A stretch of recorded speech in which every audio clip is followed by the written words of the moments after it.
Kamikadze spermatozoidlər. Düşünüldüyü kimi bütün spermatozoidlər eyni ölçüyə və eyni vəzifəyə sahib deyillər.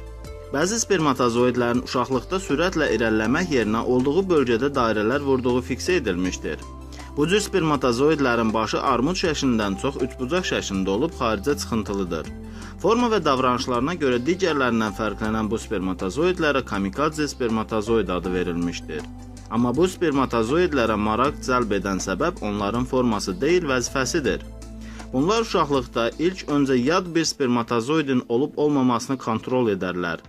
Əgər fərqli spermatozoidlə qarşılaşarlarsa, qamçılarını yad spermatozoidin boynuna dolayaraq onun hərəkət eləməsini əngəlləyərək özləri ilə birlikdə onların da ölümünə səbəb olarlar.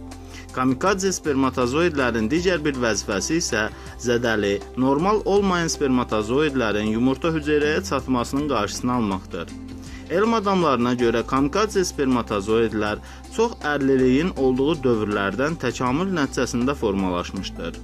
Spermatozoidlər uşaqlıqda canlı qalmaq vaxtı bir həftə olaraq bilinir.